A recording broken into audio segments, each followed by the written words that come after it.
Bismillahirrahmanirrahim. Assalamualaikum warahmatullahi wabarakatuh. Alhamdulillah wa syukrulillah. Salatu wassalamu ala rasulillah. Wa la hawla wa la quwata illa billah. Faya ibadallah, usikum wa nafsi bitaqwallah faqad fazal muttaqun. Qala Allah ta'ala fi kitabihil karim. Bismillahirrahmanirrahim. Ya ayyuhalladzina amanu taqullah ittaqullaha haqqa tuqatih wa la tamutunna illa wa antum muslimun. Shadaqallahul azim. Alhamdulillah, mari senantiasa kita memanjatkan dan memperbanyak kesyukuran kita kepada Allah Subhanahu wa taala atas segala nikmat yang diberikan pada kita, utamanya nikmat iman, nikmat Islam, dan moga-moga kita termasuk di antara hamba-hambanya yang pandai mensyukuri nikmat. Salawat dan salam semoga tercurah pada junjungan kita habibina wa syafi'ina wa qudwatina Rasulullah Muhammad sallallahu alaihi wasallam, pada keluarga, sahabat dan seluruh pengikutnya ila yaumil qiyamah. Tidak lupa kami berwasiat pada diri kami pribadi, juga kepada seluruh pemirsa channel Teman Baik. Mari senantiasa kita meningkatkan keimanan ketakwaan kepada Allah Subhanahu wa taala. Pemirsa channel-channel Teman Baik yang dirahmati Allah, ada sebuah kisah yang menarik terjadi pada masa kepemimpinan Amirul Mukminin Umar bin Khattab radhiyallahu an. Kejadiannya di Mesir. Di Mesir kita tahu ada Sungai Nil. Kalau dengar Sungai Nil kita ingat dengan ceritanya Nabi Musa yang dihanyutkan, ya, kemudian sampai ke istananya Firaun, ya. Sungai Nil, sungai yang bersejarah, ya. Nah, Sungai Nil ini suatu saat pada masa kepemimpinan Gubernur Amr bin As saat itu, tiba-tiba airnya itu menghilang. Jadi biasa airnya banyak, tiba-tiba airnya menghilang. Kemudian penduduk setempat menghadap Gubernur Amr bin As, kemudian mengatakan bahwa pada masa-masa terdahulu kalau ada kejadian seperti ini, maka kita akan mencari gadis yang paling cantik di desa kita, di negeri kita. Gadis yang paling cantik masih perawan, kemudian kita beri dengan pakaian yang paling baik, kemudian kita lempar. Ya, kita lempar ke Sungai Nil, maka besoknya airnya mengalir lagi. Jadi sederhananya ini Sungai Nil minta tumbal, kalau istilah kita itu, ya, minta tumbal. Dilapori seperti itu, Amr bin As kemudian bingung, ya. Kemudian beliau nulis surat, ya, karena zaman itu belum ada WA, belum ada HP. Jadi kemudian beliau nulis surat. Surat dari Mesir, kemudian dibawa ke Madinah, ya. Suratnya apa? Menceritakan bahwa Sungai Nil kejadiannya seperti ini. Ya, tiba-tiba airnya tidak mengalir, kemudian warga di sini mengatakan harus mencari wanita paling cantik dijadikan tumbal, dilempar ke Sungai Nil, ya. Mohon petunjuk lah, kira-kira seperti itu suratnya. Kemudian dibawa dari Mesir, surat itu dibawa kepada Amirul Mukminin Umar bin Khattab radhiyallahu an di Madinah. Ya, kemudian setelah di Madinah dibaca oleh Amirul Mukminin, kemudian Amirul Mukminin membuat surat, ya, buat surat balasan. Ya, kemudian surat balasan ini disampaikan kepada tukang antar suratnya, tolong sampaikan ini kepada Amr bin As, kalau surat ini sudah diterima lempar ke Sungai Nil. Ya, kemudian pengantar surat itu dari Madinah kembali ke Mesir. Ini ada surat balasan dari Amirul Mukminin, kemudian diperintahkan engkau agar melemparkan surat ini ke Sungai Nil. Kemudian Amirul Mukminin Amr bin As menyanggupi itu, ya, melakukan itu. Nah, sebelum dilempar, ceritanya Amr bin As itu agak ingin tahu, ya. Jadi dia itu penasaran, sebenarnya apa isinya ini, jangan apa rajah atau apa gitu, ya. Kemudian dibuka suratnya, ya, sebelum dilamar dibuka terlebih dahulu. Ternyata Umar bin Khattab itu nulis surat kepada Sungai Nil, ya, dari Amirul Mukminin Umar bin Khattab, ya, kepada Sungai Nil. Jika engkau mengalir karena kehendakmu sendiri, silahkan tahan airmu, terserah. Tapi kalau jika engkau mengalir karena Allah, maka segeralah mengalir airmu. Oh, ternyata isi surat seperti itu. Kemudian surat itu dilempar ke Sungai Nil. Besoknya airnya sudah mengalir seperti semula. Ini kejadian pada masa kepemimpinan Amirul Mukminin Umar bin Khattab radhiyallahu anhu. Ada banyak sekali hikmah di balik kisah ini, ya. Di antaranya apa? Yang pertama tentang luasnya Islam, negeri Islam. Jadi dulu ketika Rasulullah SAW hijrah dari Mekah ke Madinah, di Madinah ini disebut-sebut sebagai teritori Islam. Ya, kenapa? Karena umat Islam di sana itu tampil sebagai pemimpin. Kemudian pada masa Sayyidina Abu Bakar As-Siddiq ada beberapa perluasan, tapi sebagian besar itu memang ditujukan untuk ngurusi masalah pemberontakan, untuk ngurusi masalah memerangi nabi-nabi palsu. 2 tahun. Nah, baru pada masa Sayyidina Umar bin Khattab, negeri Islam itu meluas dari tadinya di Madinah, terus dan Mekah, ya, karena Mekah setelah Fathu Mekah kemudian menjadi bagian dari negeri Islam. Terus kemudian meluas sampai mengalahkan Persia. Ya, mengalahkan Persia, ada perang yang dipimpin oleh Sa'ad bin Abi Waqqas, perang Qadisiyah. Kemudian mengalahkan Romawi, ya, yang dipimpin oleh Khalid bin Walid, ya, Khalid bin Walid. Jadi mengalahkan Romawi. Jadi terus menerus ya sampai ke Mesir. Bayangkan ya, sampai ke Mesir. Jadi negeri Islam sedemikian luas, terjadi futuhat-futuhat, ya, terjadi penaklukan-penaklukan di berbagai macam wilayah-wilayah sehingga mereka kemudian masuk ke dalam bagian menjadi negeri Islam. Ini yang pertama tentang luasnya teritori negeri Islam. Dan Mesir, ya, tadinya itu negeri Firaun, kemudian menjadi bagian dari negeri Islam, terus ke sana ke Aljazair, ke Maroko. Kalau kita belajar tentang geografi, kita akan mengatakan itu daerah Maghribi, ya, daerah Maghribi, ya, daerah Maghrib, ya, kalau udah sore Maghrib gitu sih, ya. Ini tentang pertama pelajaran di masa Umar, ternyata Mesir itu sudah menjadi bagian dari teritori Islam.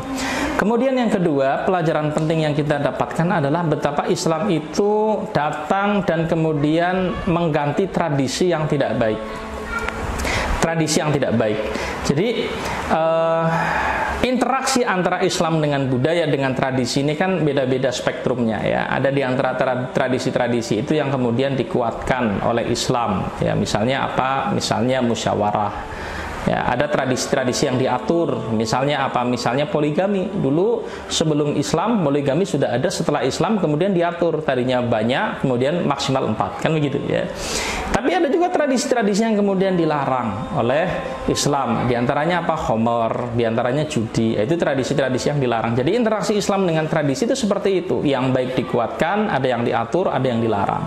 Nah, pada masa Sayyidina Umar bin Khattab ternyata di Mesir ada tradisi jahiliyah. Kalau sungainya itu hilang, maka itu penduduk mengatakan bahwa sungai itu minta tumbal, dicarikan apa gadis yang paling cantik, masih perawan, kemudian akan diberikan baju yang paling bagus, dilempar, ya, istilah kita seperti itulah, dilempar ke sungai Nil.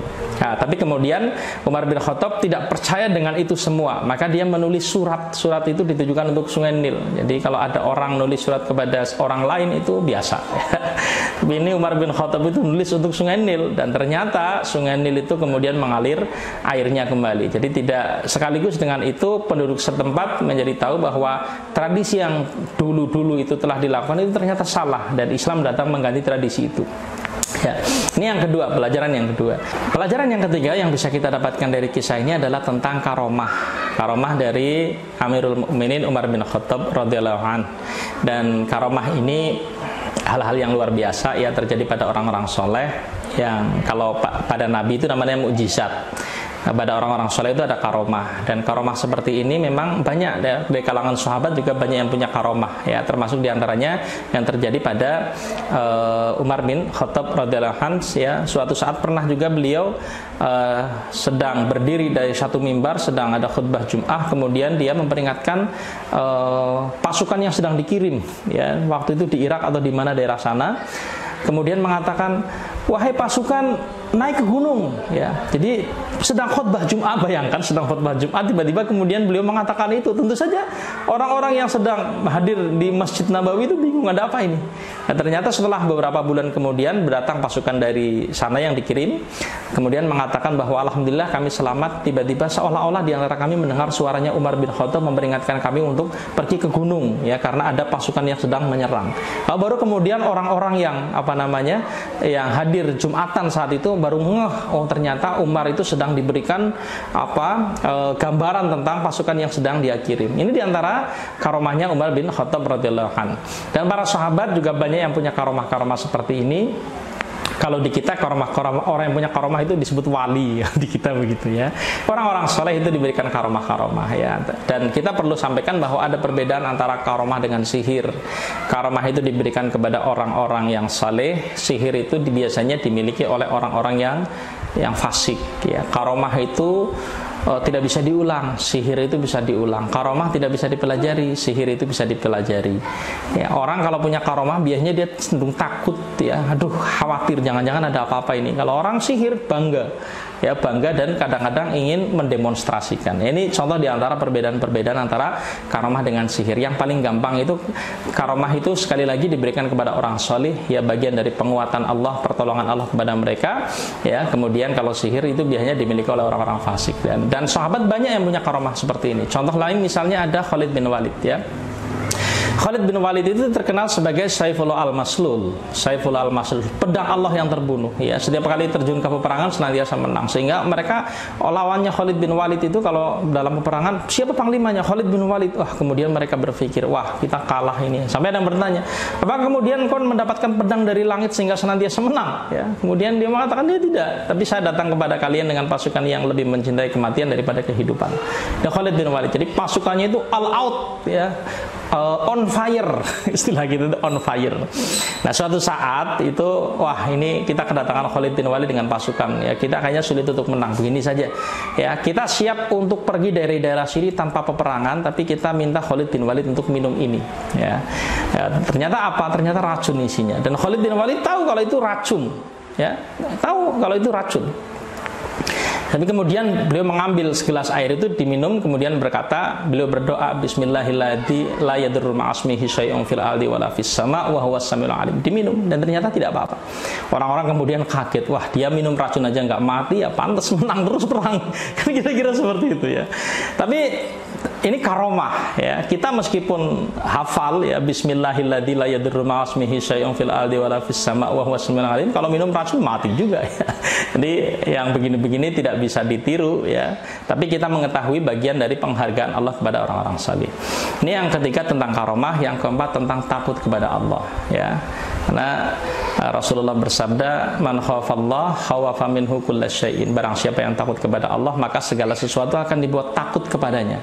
Jadi kita kalau takut kepada Allah malah jadi pemberani. Tapi kalau kita berani kepada Allah biasanya jadi penakut. Kita kalau takut kepada Allah, ketemu setan berani, ketemu preman berani, mengatakan yang benar di depan penguasa, sungguh pun resikonya adalah mati, berani.